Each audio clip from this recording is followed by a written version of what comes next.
Hey everyone, I just wanted to come in, drop in really quickly and share some of my thoughts on a little something I've been reflecting and meditating on, and even just a little something I read today. Familiar passages in the book of John. I'm going to first read John chapter 1, verses 1 through 5.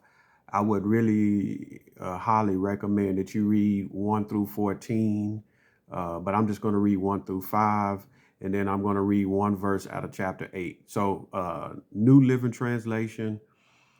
In the beginning, the Word already existed.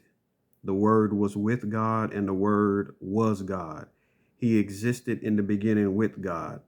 God created everything through him, and nothing was created except through him.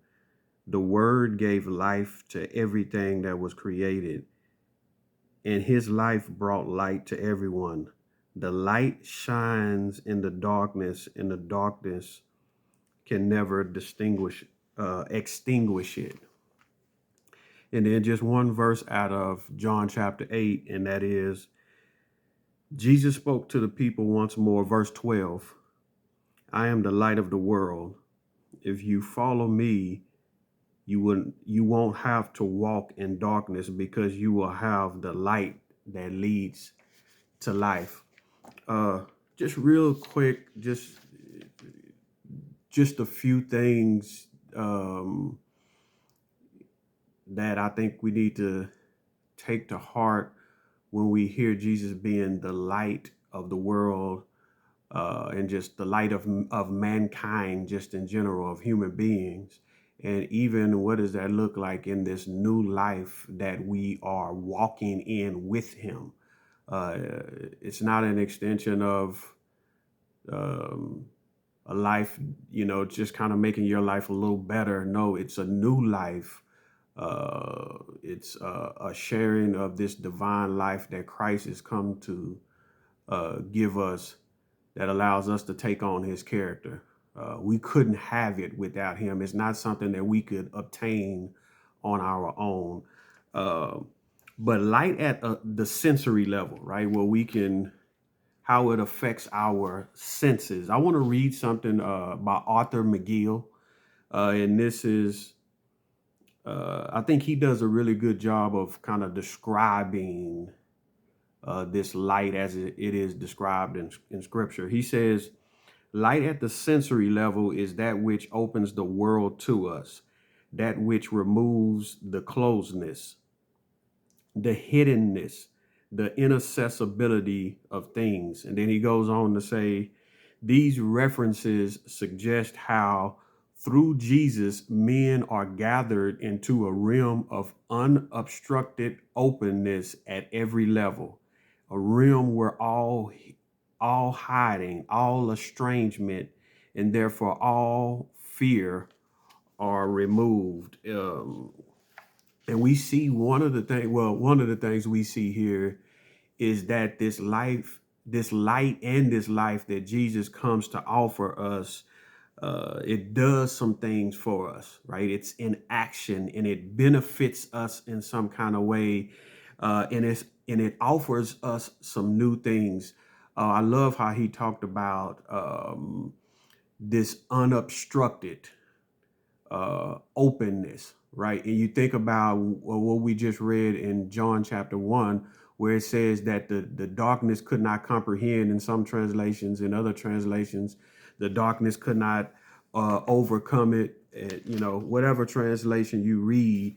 And let me read again really quickly what it says here in the New Living Translation. It says that the light shines in the darkness, and the darkness can never extinguish it. It can't be put out by the power of the darkness. And that ought to bring our attention to something, that this new life, and also this light that Christ comes to bring us, it paints the picture of it being more powerful than the darkness that we currently find ourselves in.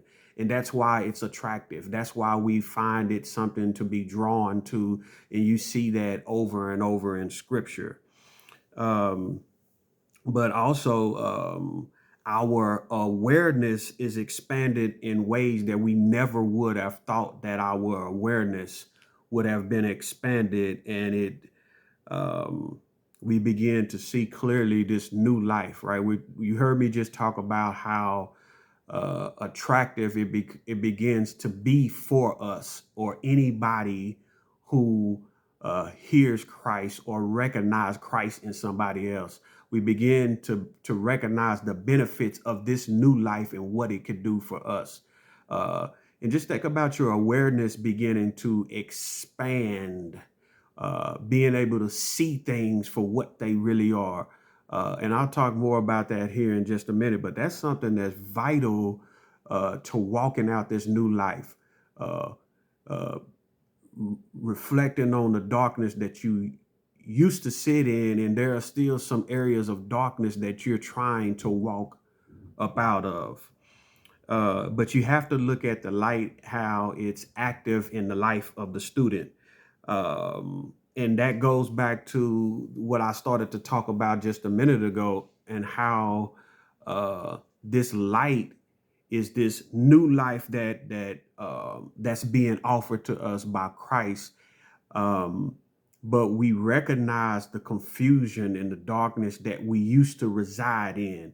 And it's something that we're going to continue to work on every day for the rest of our lives. It's it's not only what attracts us to Jesus, let me say it that way, but it's also what attracts other people to us as we start walking in that light that Christ talks about. It's very important that we begin to see that, because not only is he offering us something, but as we begin to take on his characteristics, begin to see things for what they really are, get these new insights, expand. You can say your horizons, but I would rather say expand your awareness. When we begin to do those things, we begin to offer other people that same openness, that same new reality, and really you can say true reality, because it's the reality that was there in the first place. We live under these illusions as we hide in the darkness and put on these masks.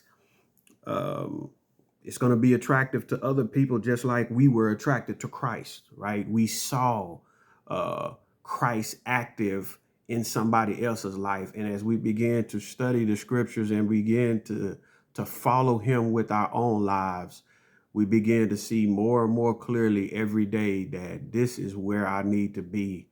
And as we give more over to him, and as we turn from the things that are clearly uh, wicked and evil in the sight of God, those places of confusion, that darkness that we sat in, um, other people begin to say, man, there's something different about you, and there's something different going on in your life, and I need to see something about that. Whether they want to join in or whether they're just curious and want to know more about why do you see things the way that you see them. Um, and this new light and life is a constant journey.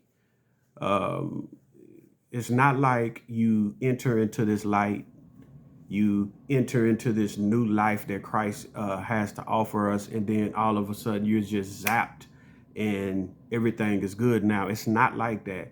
This is a constant journey of having your awareness expanded upon, and you begin to see things for what they really are, and you begin to not only by the power of God's spirit and his grace begin to turn from certain things, but you even begin to start wrestling with some things that we would call strongholds, and trying to figure out how to get away from them. But that's what happens in the journey of this student that belongs to Jesus. It's this new life constantly, every day, figuring out what is this thing that used to hold me in bondage? What is this thing that I used to bump into because I didn't notice that it was there? What is this attitude that I'm constantly holding on to and I don't want to let go of? What is it about what this person did to me that I can't let go of and forgive them like God has forgiven me? You see, some things happen when we enter into this new life. Things happen when we journey with Christ. It's kind of like this constant journey of having the lights turned on and on and on every day. Just lights are turned on now. I see that for what it really is. One thing I would also like to add here is that for those of you who have been walking with Christ for some time now, and maybe there are things you didn't quite understand about Jesus when he spoke on things like this, and as you look at the scriptures, you begin to see that as his disciples followed him, the light bulbs constantly went off in their lives, and they began to see certain things that they didn't see before then. And so when that happens, we begin to recognize certain things up in our own lives. And so use your personal experiences when you're talking with other people about how the lights all of a sudden are turned on. I can give you several examples from my own life. I'm going to share one right now. For those of you that have know me personally, you know the life that I used to live, and you know me being when I was in the streets and all of this.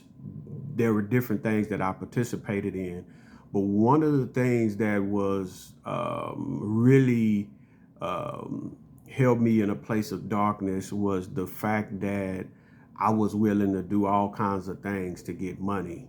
And that was whether it was selling somebody drugs, or I'm coming into your place of residence with my gun and ski mask, or whatever the case may be. Or it may be just straight up calling you, telling you that I want some drugs or something to buy in a large quantity of, and then just taking it from you and not giving you any money for that.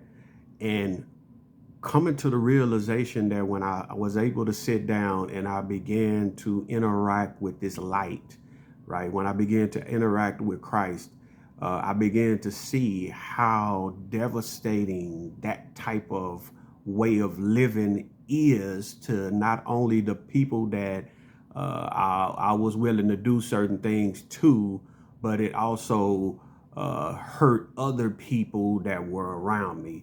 Whether it was me being an influence in such a way that those that came after me were doing the same things. And I recognized that when I got out of prison, that some of the younger people that follow us were just as off the chain as we were before I went to prison. And now they're making the money that we were making. And now they're out here doing all the other things that we were doing before. And it simply was because they were watching us. Sometimes we need that light to come on for us to be able to recognize how harmful our behaviors and our attitudes, and even as, you know, just us walking in things like unforgiveness, the harmful effects that it can have on other people around us. We need that light to constantly show us those dark areas of our lives that are like blind spots that we can't notice without some assistance from someone else. That light in life is something that's powerful. And I love how John begins with that in the word, and how he elaborates more and more on that and gives us illustrations so that we may believe in Jesus the Christ. And as always, I want to leave a blessing with you. Grace, mercy, and peace be with you.